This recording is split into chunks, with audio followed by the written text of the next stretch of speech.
In 72 days, we will have a new government. Election dates are finally out and counting days 23rd of May. Both the NDA government and the opposition have about 10 weeks for their final push in a do-or-die fight. So who stands where? Who looks like they're most likely to come out in front? To speak on this, I'm joined today by senior journalist Arati Jerath and author and journalist Rasheed Kidwai. Welcome to both of you and thank you for speaking with us on Bloomberg Quint.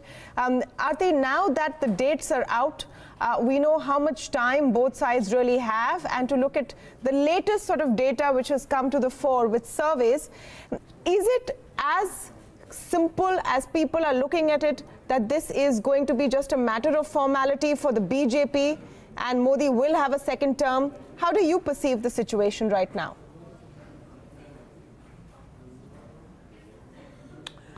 Well, I would say that post-Pulwama, the BJP has certainly seized the narrative. It is dominating the narrative today.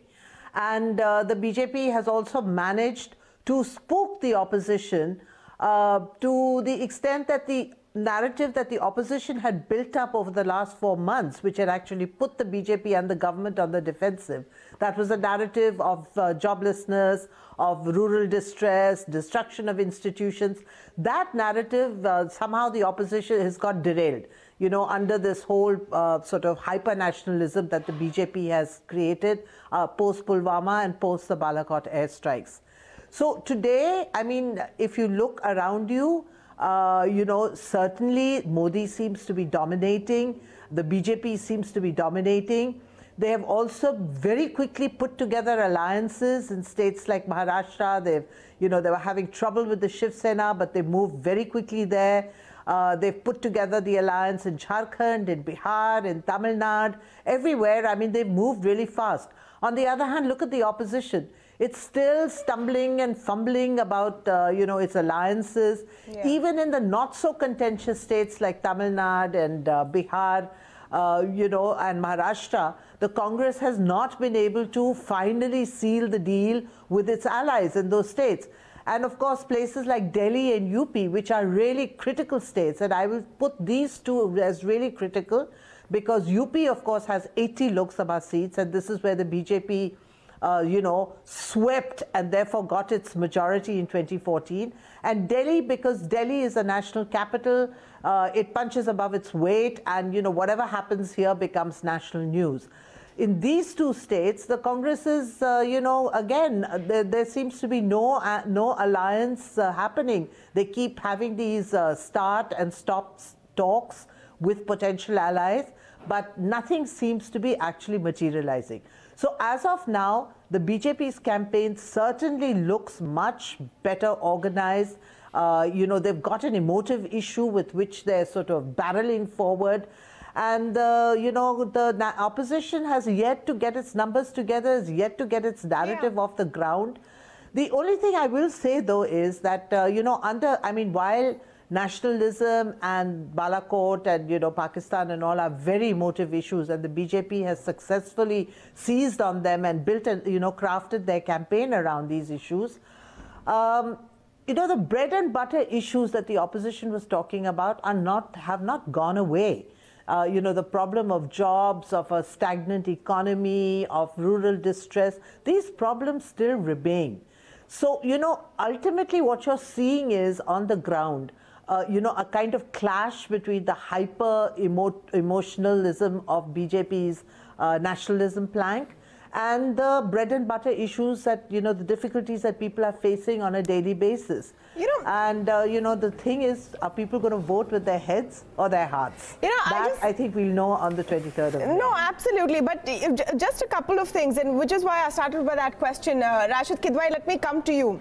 Is it as obvious as it seems? And I was just looking at the latest sort of survey we have, which is the C Voter survey, which shows in chart after chart how BJP and Modi have gained electorally or will gain electorally because of Pulwama and Balakot. How they seem to struggle at the end of last year and January onwards, but both the budget and Pulwama have changed things for them. How long-standing is that kind of a sentiment? Because we still have 10 more weeks to go. And will it be left to the opposition to bring up these issues? Or are these issues that people suffer and face day in and day out, and which will go a long way towards their choice? I think what I've observed this ABP sea water this, and it actually tells a very interesting story. It says that in Punjab, Congress will get 12 seats. Now, if there is any impact of this, what Arati was describing as hyper-nationalism or Pulwama, Punjab should have been, most affected by it. Look at Uttar Pradesh; they are giving 47 seats to Mahagathbandhan minus the Congress. So I'm saying that if this seawater survey is correct, I think we are in for a very close contest. Nationalism, you see, everyone has a sense of nationalism. What can opposition do? It's a catch-22 situation. If there is a escalation on border, it is government of the day that would deal. It's matters of foreign policy, matters of defense. The opposition has very little. It can only oppose or it can stand by the government. So you see, this is all manufactured, very well curated narrative that Modi government has put forward. I think the voters in India are a lot more, smarter. They vote with their they apply their mind, they apply their wisdom. I think election is fought in 29 states across the country where regional parties have a very important role. Opposition story is very chaotic. There is no doubt about it, the alliance thing and all. But then that's the beauty of our political system. There is always one side is very, so to say, well prepared, smart, attractive and all that. But many times probably this thing that that race that had taken place between the thing tortoise and hare and tortoise won. So in this case also, I think the opposition victory will not be an outright victory, but it will be its ability to reduce Prime Minister Modi's NDA vote strength to 200 odd seats. Let's see what happens. No, so, Mr. Kidwai, how important is the opposition strategy here on? Because as of now, there seems to be no strategy. So is it sort of a walkover kind of situation as of today, unless something dramatically changes, which we don't know what that will be? Is Modi's biggest challenge coming from the opposition or from the environment and, key issues like unemployment and demonetization themselves? I think that's a very significant question. The key point in our political system is that it is very difficult to defend. People tend to reject elected representatives. Mr. Narendra Modi is not a candidate in 542 parliamentary seats. It's someone else. So, and that kind of performance comes in. And I think that's where the BJP is in trouble, because bulk of their parliamentarians, bulk of their MLAs, they actually come from BJP. And there is a huge anti-incumbency factor is working against them. So that is a challenge number one. Challenge number two is that actually, the alliance is far more, I would say, pragmatic and protracted and all kind of things, because it's not that it just, all sides come together and the other side, they can defeat other side. What we saw in Tripura, you see, sometimes it leads to consolidation of, votes. So if you talk in more specific terms about Uttar Pradesh, I think there is a design that Congress is not becoming part of Samajwadi Party, Bahujan Samaj Party, because the Congress in its assessment can, check some of the, BJP voters. As I said, it all depends upon the kind of verdict we get. But I think, there is a very close contest is there. And for Tamil Nadu, it looks, BJP looks very powerful and formidable with the BJP plus AIDMK. But as we know that, Tamil Nadu tends to vote one side or other, as once, there's Tamil Manila Congress and Congress. Tamil Nadu will be interesting. Tamil Nadu will be interesting because this is the first major election without both Jayalalitha and MK Karunanidhi. And we don't know which way it will go. But, Arati, Jerath... I just wanted to say one thing, that sometimes, as somebody had said in the Congress many years ago, when Congress and Tamil Manila Congress had come together, he said 0 plus 0 is 0. So, this is a hype of this, coming together of many parties may not work. Okay. No, the question I was asking you, Arati, Jerath, is when this conversation comes up in informal gatherings, and I think this is the first thing everyone's talking about nowadays, is what do you think will happen in the elections?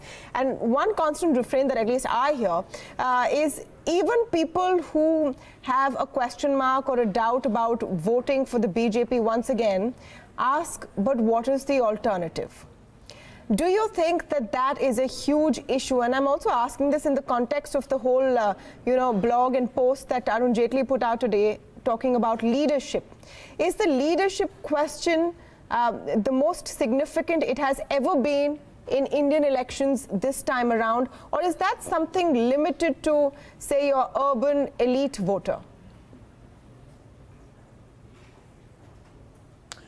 Well, I would say it varies from election to election, but let me take you back to the election of 2004, when the BJP had a very tall leader in Atal Bihari Vajpayee, and all popularity polls put his popularity at way above 50%. They also had a very emotive and, powerful slogan in Shining India. And if you remember that they had, just won the state assembly elections in December, which gave them the confidence to prepone the Lok Sabha polls in 2004. And they went in for elections 6 months before they were actually due. And, there was this very tall personality, a statesman, who had just, got into some kind of a peace agreement with Pakistan, and, he had restored peace in Kashmir and so on. And on the other side was, this lady who, whose Italian origins had become a bone of contention even within her own party, because Sharad Pawar and P.A. Sangma both left the Congress on that issue. And yet, when the results came out, despite that mega hyped up campaign by the BJP, when the results came out, the Congress was ahead of the BJP by 7 seats. And the rest is history, of course. So Congress went on to form the UPA, they formed the government, Manmohan Singh became Prime Minister, and they actually ruled for 2 terms. So, elections in India are quite strange. You do have a mega personality in Modi. And on the other side, yes, the question does arise, but what's the alternative?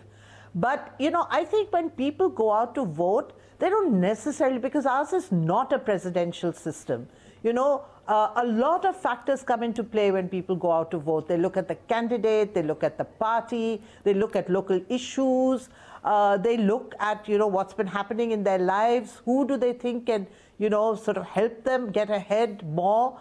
And, so sometimes, this whole personality battle doesn't necessarily yield the kind of results that you expect them to yield.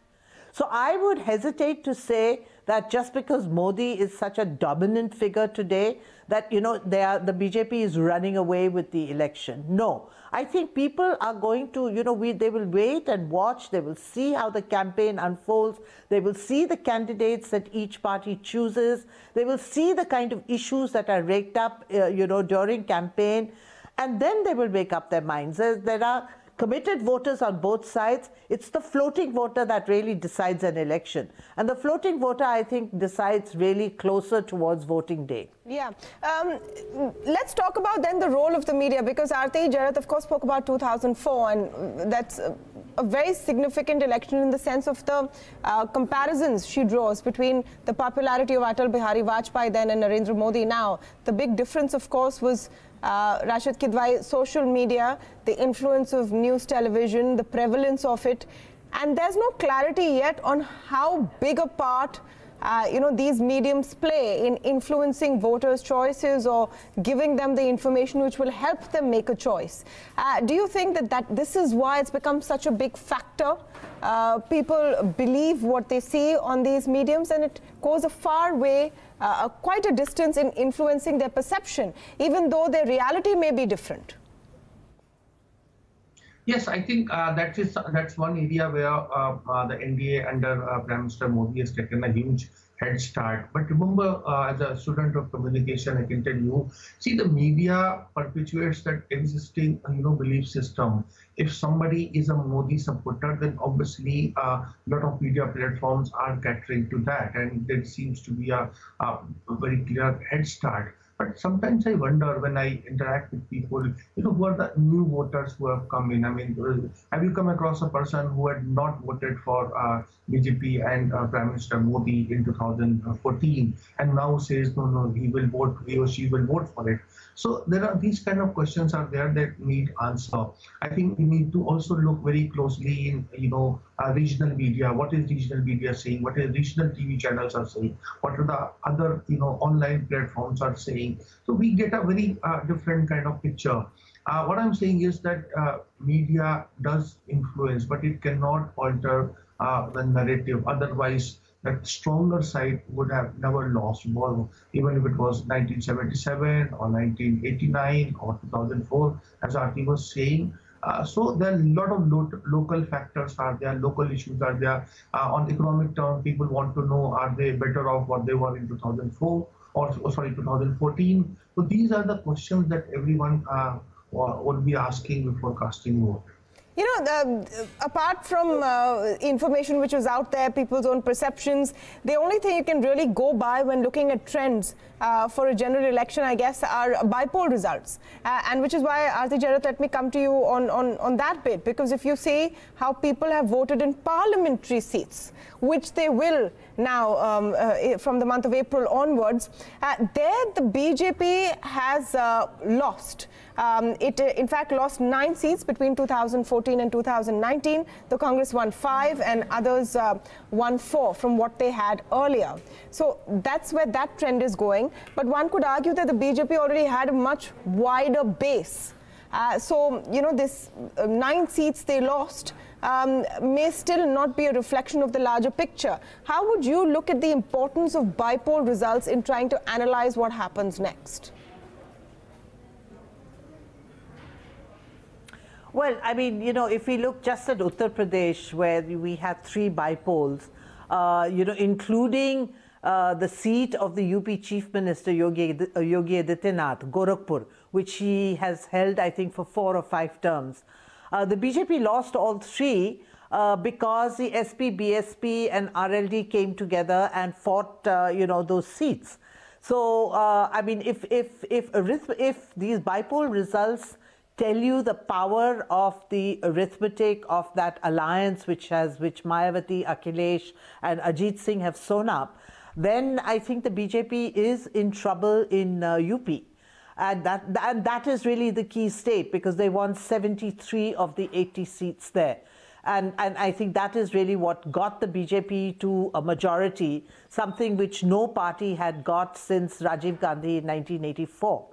So, by-poll results, I think, do reflect a mood.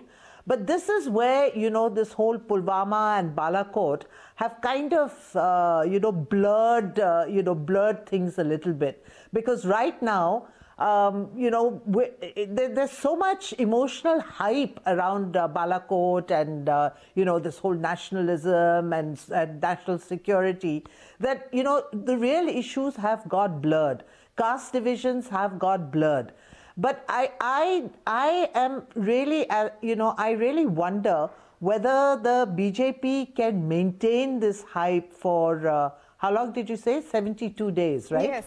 72 or 10 weeks. Yeah. Can they maintain this level of emotionalism for 10 weeks? I find it difficult to imagine that they can do it. And so ultimately, I think it has to come back to basic issues like joblessness, the after effects of demonetization. I mean, listen, today, if you speak to any small shopkeeper, small trader, he's really crying because demonetization has hit him so badly that, he's just not recovered from it. The problem with demonetization really is there have been elections after demonetization where the BJP and Prime Minister Modi have not been electorally penalized for that decision. Uttar Pradesh was case in point. In Gujarat, even in places like Surat, it did not happen. Absolutely. Yes, because the BJP was, but I would put Gujarat in a separate, category because Gujarat, after all, is Narendra Modi's home state. And, and I think they made a very concerted effort there to project him as a son of the soil and, a question of, izzat, sort of naak kat jayega if you defeat a Gujarati. But imagine the BJP, barely made it in that election, okay? But let's go back to UP, which which happened immediately after demonetization. I think that, the real impact of demonetization had not yet been felt by people. And people were fairly taken in by the spin that was given, that it was a pro-poor move and that all this black money was going to come back into government coffers and then the government would distribute it amongst the poor. That's what people were expecting. And, but I don't think once the elections were over, I think the hype started dissipating when people realized that there was no money in their bank accounts. And not only that, they'd actually lost their jobs as well. So, it's now that people are looking back and saying, hey, demonetization wasn't really great. Demonetization hit us very badly.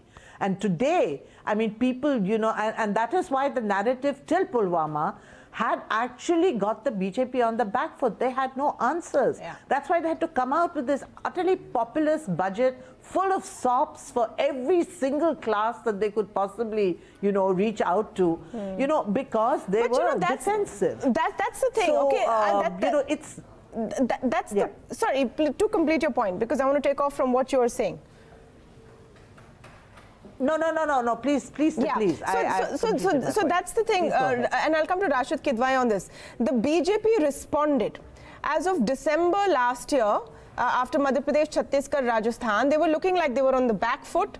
They recognized what the problem areas were and they responded with a very populist budget, with loads of schemes. The first tranche of PM Kisan have already gone out.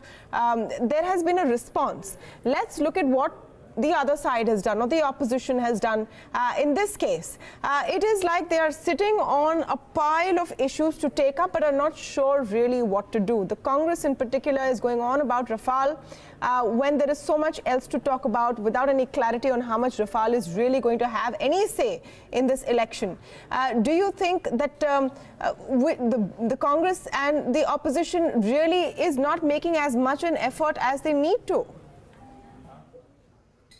I think there is always, scope of improvement. The kind of leaders in oppositions we have, there are two types of things. One is the national party, that is Congress. It has its own, limitations and a leadership style and all these things. Then there are regional allies. Now, if we expect that they will all come together and sing the same, theme song, I think it is, asking for a bit much, because each of them has its own kind of way of looking at things, aspirations, a kind of very different worldview all these people have. So this, the opposition, that chaos that I see will be there till the last day, till the day of counting of votes. But that does not mean that it's a one-horse race. The key point is, if we analyze all the states that have gone to polls after BJP came to power, the bulk of the states actually BJP and NDA have won from what it was with UPA or with third front parties. So when it comes to defending their own citadel, whether it was Gujarat, which Arati has described, which had a lot of difficulty and lost these three states, Madhya Pradesh, Rajasthan, Chhattisgarh, they had a problem in even retaining Goa. So what I'm saying is the BJP is very good when it is on the offensive. It is defensive when it has to defend its turf. Yeah. And that is where I see the opposition as a chance, because the people, the voter may be rejecting a lot of BJP elected representatives. If that happens, then BJP has problem in hand. That's an important point, because in 2014 there was a record number of new MPs, all sort of lifted in the Modi wave. Will they be held accountable, or can their leader and big face sort of hedge any kind of anti-incumbency that they face? These are big questions, and of course we'll continue to discuss them here on Bloomberg Quint. But for today, thank you so much, Rasheed Kidwai and Arati Jerath.